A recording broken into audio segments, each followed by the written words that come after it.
Hey,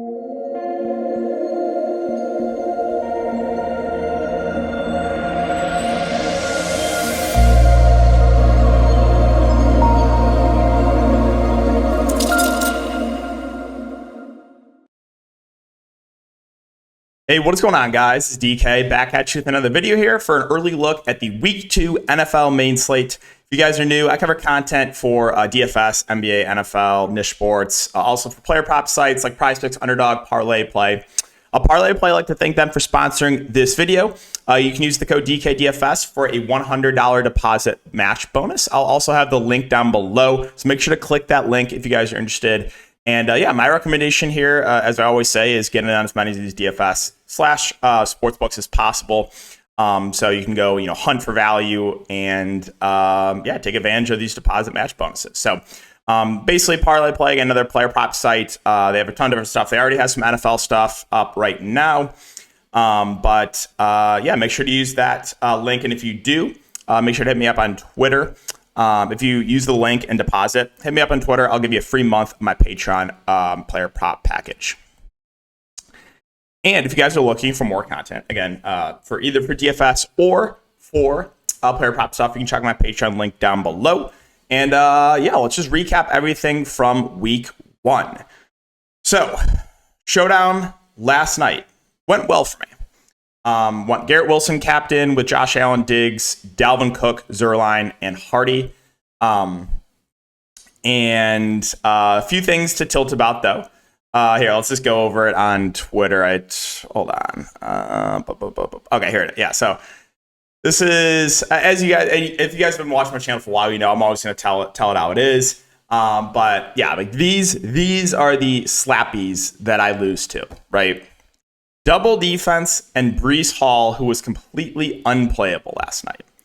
Now, with me, again, I'm always going to tell you guys how it is. Straight up. If a player is good or not, bad or not. Like, I'm not scared to say it. I'm not scared to speak my mind on Twitter.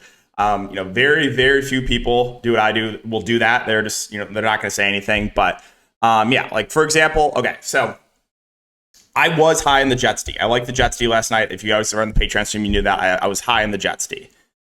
How did the Bills D slappies know that Aaron Rodgers would get injured on the first play, right? How did they know that?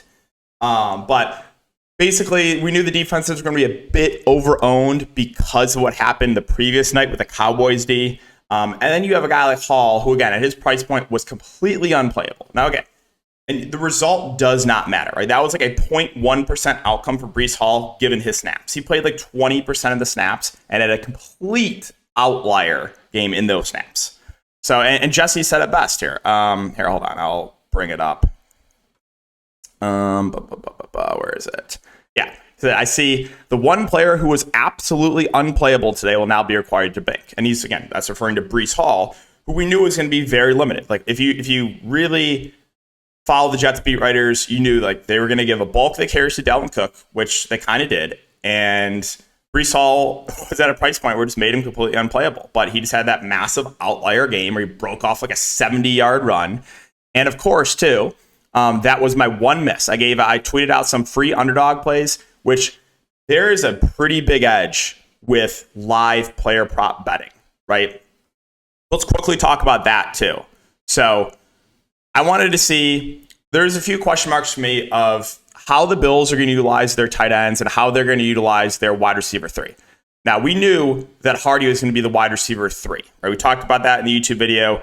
So we knew that going in. What I did not know was how they're going to utilize both tight ends. Were they going to run mainly 12 personnel sets with 2 tight ends on the field? Or were they going to kind of rotate their tight ends and play, a lot of 3 wide receiver sets? Well, we got a very good indication of what they're going to do after the first few drives, right? I followed this live, and basically the 2 Bills tight ends played like 100% of the snaps, and Hardy played, I think, 4 of the 15 snaps, and Breece Hall played 2 of the first 12 snaps.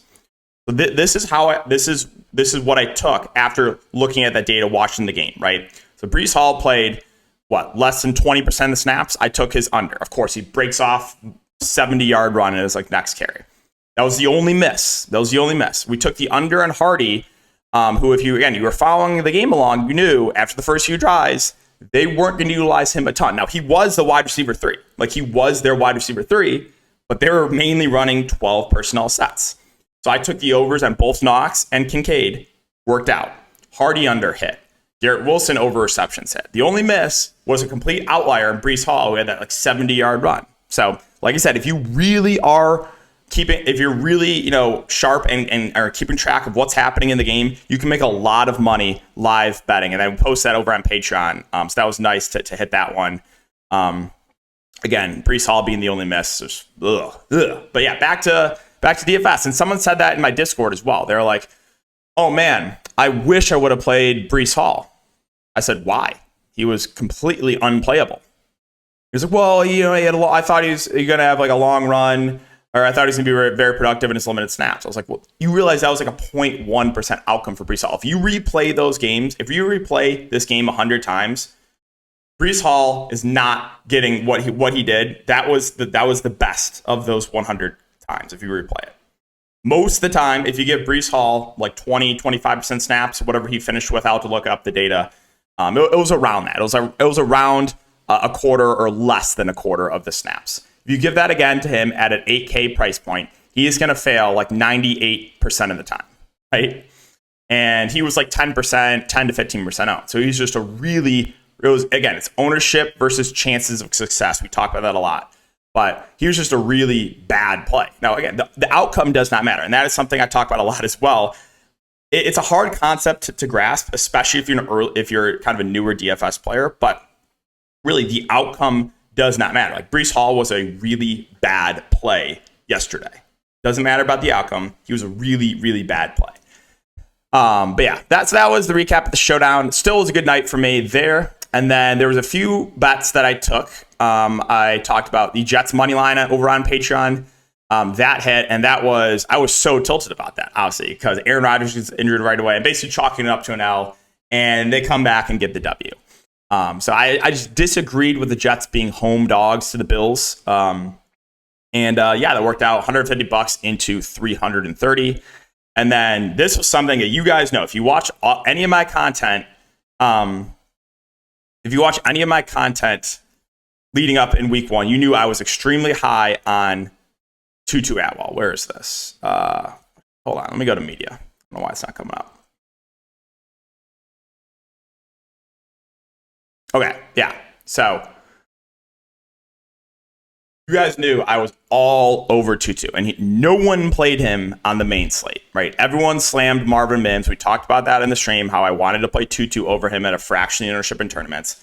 He went absolutely off. Now, it didn't matter for me on the main slate, sadly, because I had Lamar Jackson, who, every Ravens touchdown was scored by a running back. So it didn't matter to me, even though I hit on low-owned Tutu. But I talked about taking his alt receiving lines, and everything hit. I took 50 plus, $50 into 180. That hit. I also took 75 plus, $25 into 225. So the two straight bets I was on, Tutu Atwell, alt receiving lines, and Jets money line both hit. So it ended up making week 1 a very profitable week for me, even though I did not hit in the main slate, sadly, because awful touchdown variance with Lamar Jackson. That did tilt me for sure. And then, this is the best part of my job. We talked about this a lot, but in the Discord, DKU the GOAT for Tutu plus Puka Wombo combo. He took down the Rams showdown slate, $5,000 to play Tutu in the captain. And I liked both Tutu and Puka Nacua. Now, once we got ownership and I saw that Tutu and Puka were similar ownership, I was like, all right, if they're similar ownership, I'm just going to play Tutu over him all day long. Now, if Tutu would have been 4 or 5x the ownership of Puka Nacua, that's where I'm looking to make that pivot. But since they were similarly owned, I prefer Tutu. But both went off. Both went absolutely crazy. So that was a complete recap of everything, guys. Hope you had a good week 1. Again, it was a very profitable week for me. Player props, I got a little bit unlucky with prize picks, a couple of my misses. So I made a YouTube video for prize picks and underdog. The only miss I had was Jamal Williams over his fantasy score, which I was very tilted about because he was basically the only running back that played for the Saints. And he hooked by 1 point. I tweeted about that. I had multiple people calling me a fish for taking Jamal Williams. I was like, all right, again, if you replay that game again, Jamal Williams, I think, outsnapped every running back in week 1. You give Jamal Williams 80% of the snaps. I know Jamal Williams is kind of dusty. I know last year was an outlier with his touchdowns. it's basically a price point thing for him. Plus the fantasy score projection I took is over in Prize Picks, right? Which was 9.5, which he did not hit, even though he had 20 touches. Yeah, all right. So let's get into week one. Let's enough of the recap. But again, with me, I'm always going to recap everything that happens and tell you guys again how it went down, which plays I got lucky on, which plays I got unlucky on. Yeah, so let's just get into it. Start off with the quarterback position, and we'll go position by position for quarterback, running back, then we'll go team by team for the wide receivers, since there's so many wide receivers to talk about. But starting with the quarterback position, you got Mahomes at 8.3K. Another thing I wanted to mention about week two. Week two is one of my favorite weeks to play for DFS is because of the week one overreactions. People see what happened in week one, and they assume it's going to happen again in week two. And you'll hear that a lot in the entry, but you're going to see a lot of the kind of newer DFS players or the fish. They're going to chase what happened in week one. What you want to look at are the guys that may be kind of disappointed in week one, but the opportunities were still there for them, right? And we'll talk about that with a few guys. But a lot of these top end quarterbacks, right? They were not good. Mahomes, this is projected to be a very, very high scoring week here or very high scoring game for Kansas City and Jacksonville. And I should have it up actually. I don't know why I closed it. Let me go back to. Let me bring up the sports screen here for Odds Jam, and we can take a look at the totals for these games. We go to NFL. Let's go to total points. Okay. The Minnesota-Philly game, that's the Thursday night game, but Chargers, Titans, about a 45 over under. Packers, Falcons, no surprise. That's a low total game, 40 over under. Colts, Texans, about a 40 over under. Seahawks, Lions coming in at 47. Bears and Bucks, about 41.5. Raiders and Bills, about 47. Chiefs, Jaguars coming in about a 51 over under. Looks like that is going to be the highest total for the week two main slate. Ravens, Bengals, 46.5. Giants, Cardinals, projected low scoring, about 40. 49ers, Rams, 44.5. Jets, Cowboys, about 40. Commanders, Broncos, about 39. And then you have the Sunday night games. But yeah, basically this screen, again, is a sportsbook screen. And if you wanted to bet on the game, it would give you the book that offers the best odds to. So if you guys are interested in Odds Jam, you can use the code DKDFS for 25% off your first month. Highly recommend it if you're serious about sports gambling. Okay, but back to Mahomes. I think this is a nice bounce back spot for him against the Jags in a super high total game. We'll see about the status of Travis Kelce. Obviously, I would feel a little bit better about Mahomes if Kelce does play. But yeah, I still like Mahomes at the top, and I still like Josh Allen, right? I'm not worried about what I saw last night. The Jets D is one of the best defenses in the league. And this is a much better spot here against the Raiders. So yeah, for a guy like Allen with a lot of mobility and the type of upside that he brings, I think he's a really good quarterback play at the top as well. And same with Lamar Jackson, right? Basically, all these top-end quarterbacks disappointed, but Lamar, he didn't have a bad game passing, 17 of 22. It's just every touchdown that was scored by a running back. This game, I could see this game shooting out as well, Baltimore, Cincinnati. So I like Lamar at the top. Fields at 7.6. Did have to throw the ball a little bit more because of the game script, but still another guy. Like all these top-end quarterbacks I like. Mahomes, Allen, Lamar, Justin Fields. Going down a little bit more, not as high on Herbert against Tennessee. I think that game could be slow, grinded out game. Burrow obviously was horrible last week. I'm not putting too much emphasis into that, though. Again, I could see this Baltimore-Cincinnati game shooting out, so he's fine for GPPs. Lawrence, a little bit. If you can't afford Mahomes, I'm fine selling on Lawrence. Again, this game I could see definitely shooting out. Dak Prescott going on against the Jets, not as high on him. Richardson, I think, is going to be another good cash game play, assuming that he's good to go, which it sounds like he will be. Again, 10 attempts on the ground. That's what we like to see, right? Not really scared of Houston defensively. So he's going to be, once again, another good cash game play. A guy with a relatively high floor because of his rushing ability.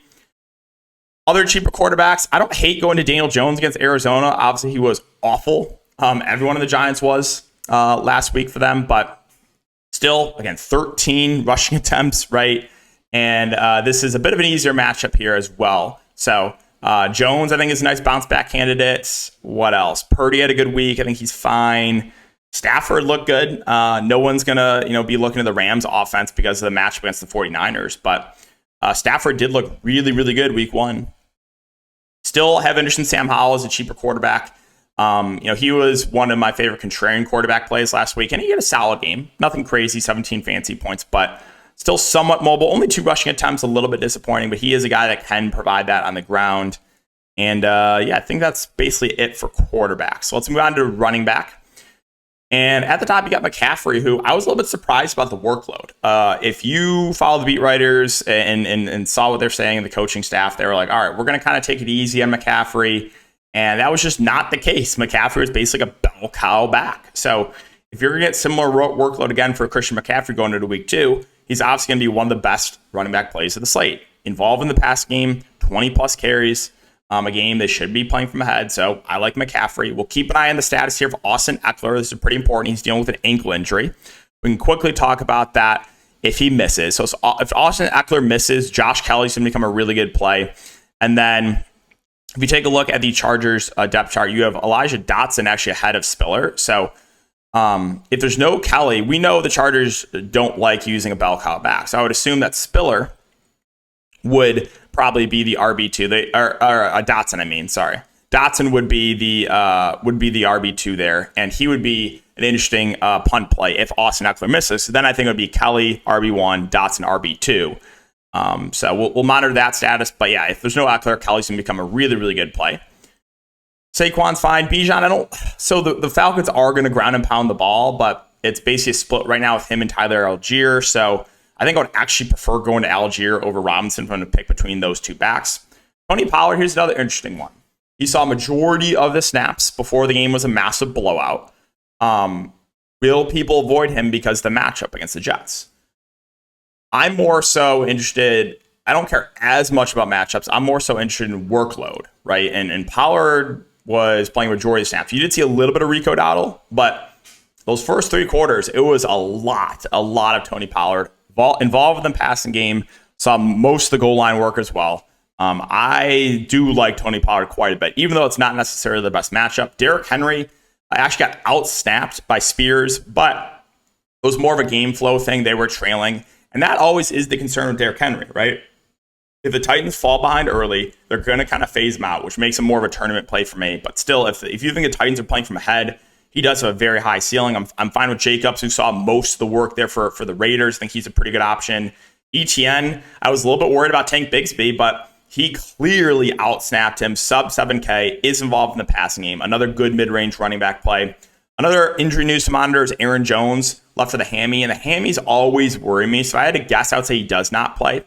If he does not play, A.J. Dillon becomes a really good play, sub 6K, would be the clear RB1. Didn't do a ton with his touches, but again, price point, plus the fact that I do get a majority of the touches, he would look good. And then I think Patrick Taylor would be a viable punt play. He would be the RB2 in that scenario. Again, Green Bay, unlike the Chargers, they usually don't rely on one back. They like running 2 backs. So Dillon would be the guy, but I do think Patrick Taylor would be an interesting GPP option.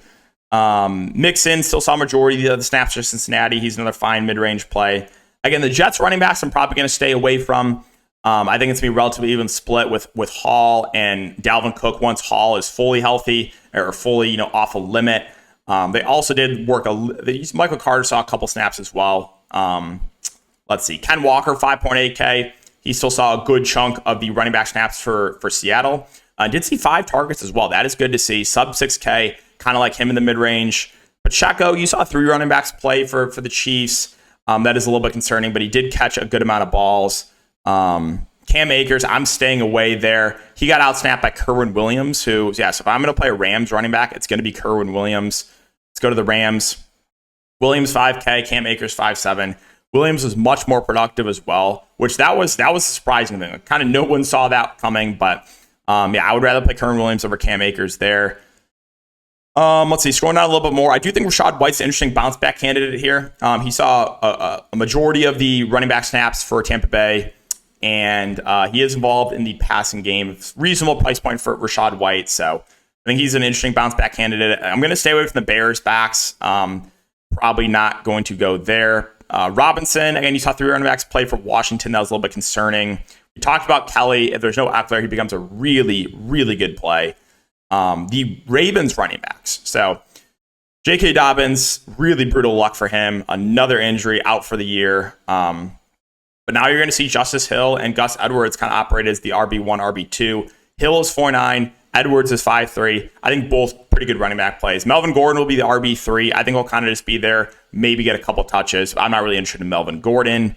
Zach Moss will monitor the status of him if he's available. I think he could be an interesting punt play for the Colts. They said they're going to rotate backs, but they basically just leaned on Deion Jackson, who really didn't do much with his opportunities. All right, so that's running back. Let's move on to wide receiver. Let's quickly go team by team. So for the Packers, Watson missed last game with a hamstring and doesn't sound great for his status for week 2. We'll see.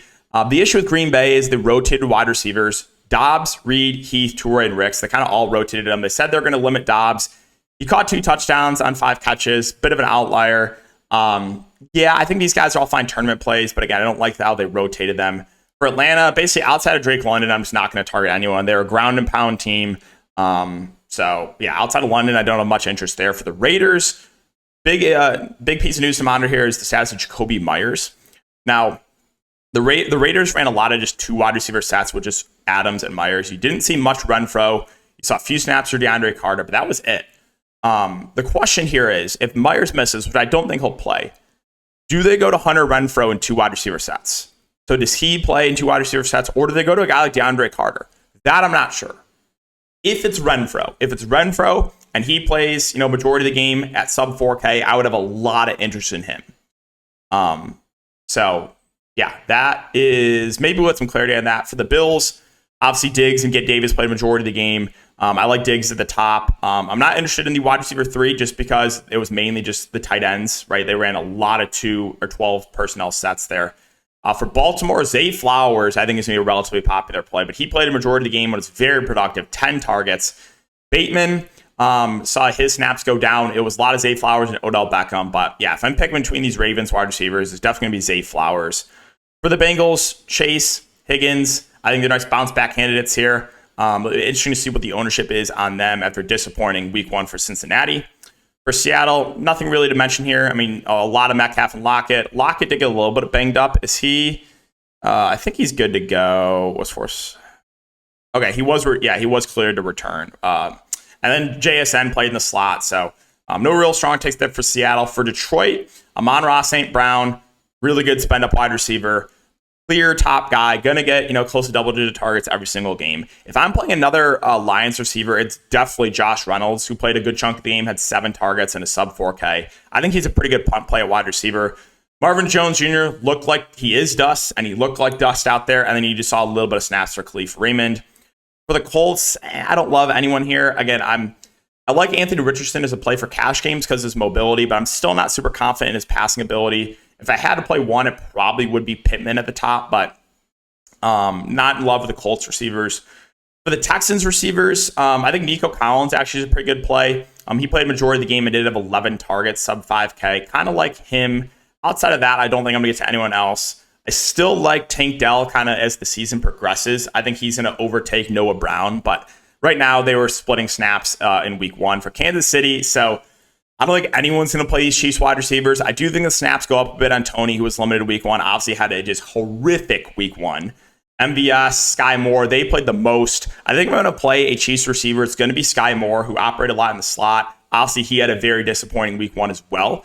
But 4.1K for a guy that I think probably plays 60 to 70% of the snaps. If Travis Kelce does not miss, it's going to make him look a little bit better. You're going to see a lot of people just overreact, completely rule out the Chiefs wide receivers. But I think these guys are interesting tournament plays. Rashee Rice had a huge game for the limited snaps that he saw. But yeah, I think probably Moore would be my favorite wide receiver play here for Kansas City. For the Jags, one play I took his under on that I thought the field was too high on was Christian Kirk. Because if you looked at the preseason data, you saw the Jags in 2 wide receiver personnel. Christian Kirk was not out there. It was Ridley and it was Zay Jones. So the snaps went down. Christian Kirk, as I expected, took his under receiving yards that easily hit.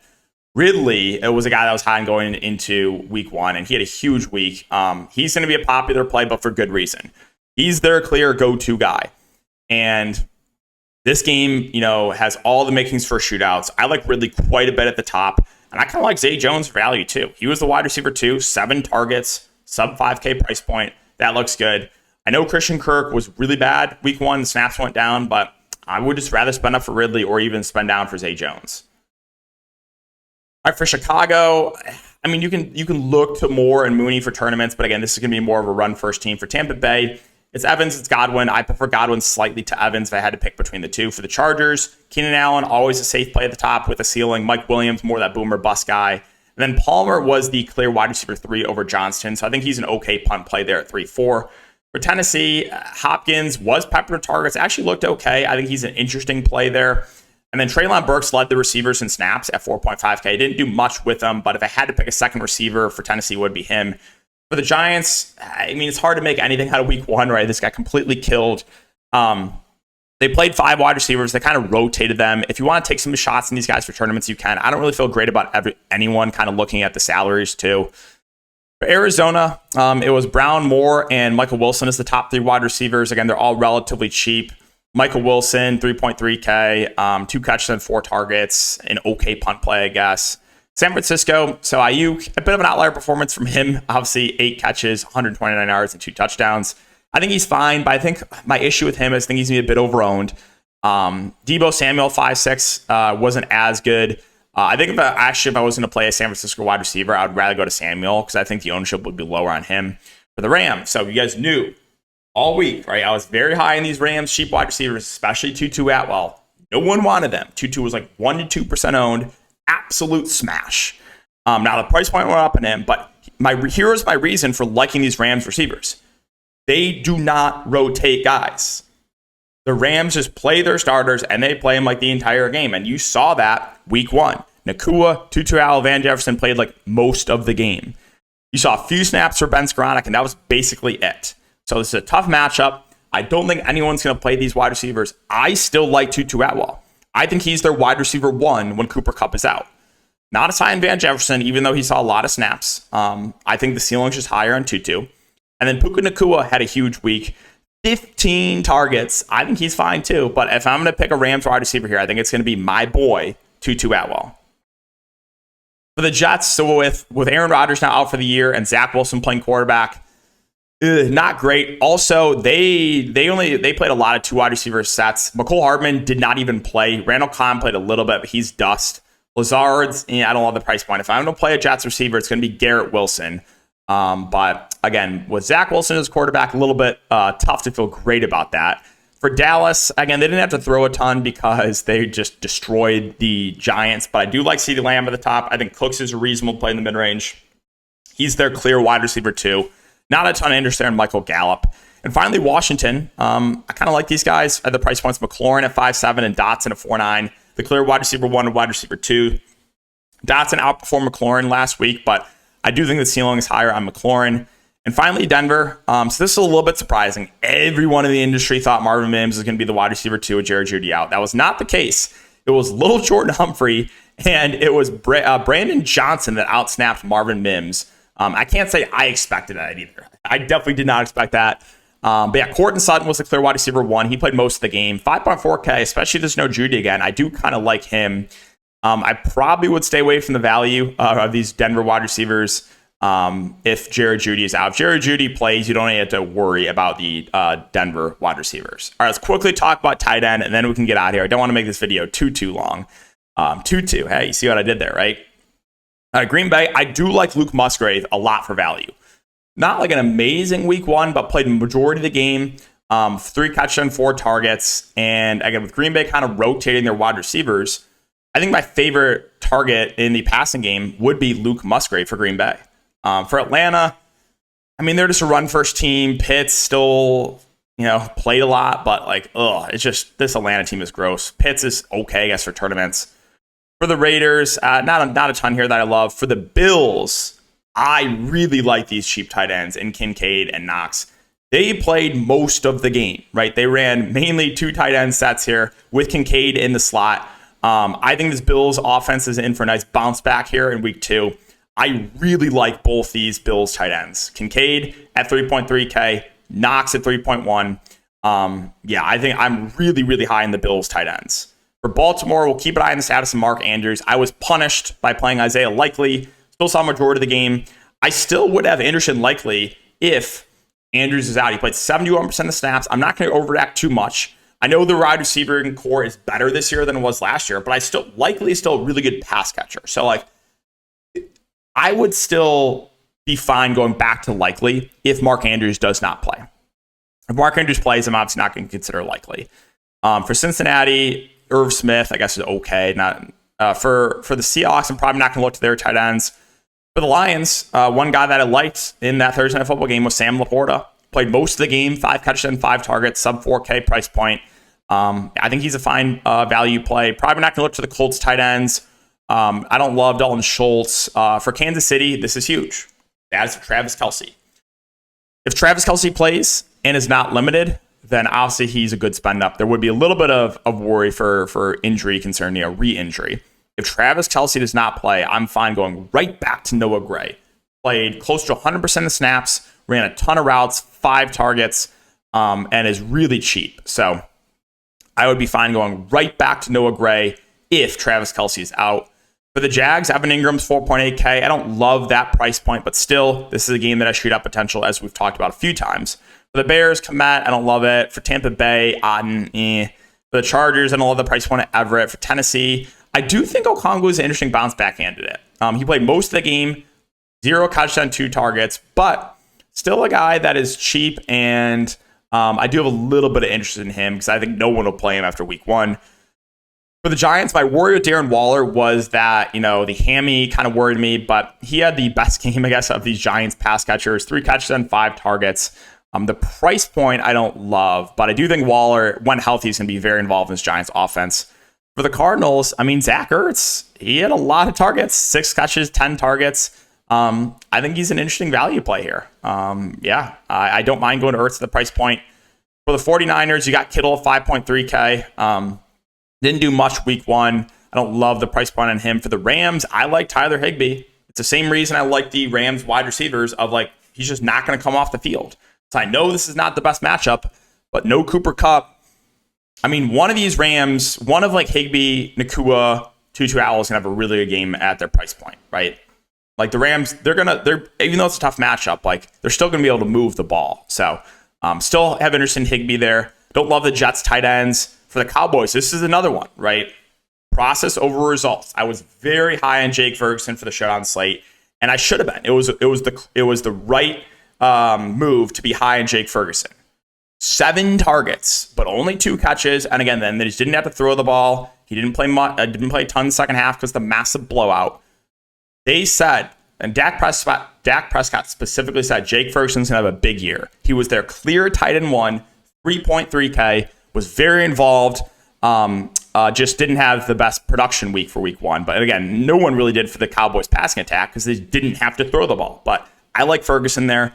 For Washington, don't love their tight ends. And for Denver, Dulcich banged up. They have Troutman, I guess is fine at 3K. But that's the quick run on everything, guys. So if you have been enjoying, again, make sure to like, subscribe, hit the notification bell. I'm going to try to get some videos up for player props. We had a good week for YouTube player props. Thursday Night Football, we had both our prize pick plays.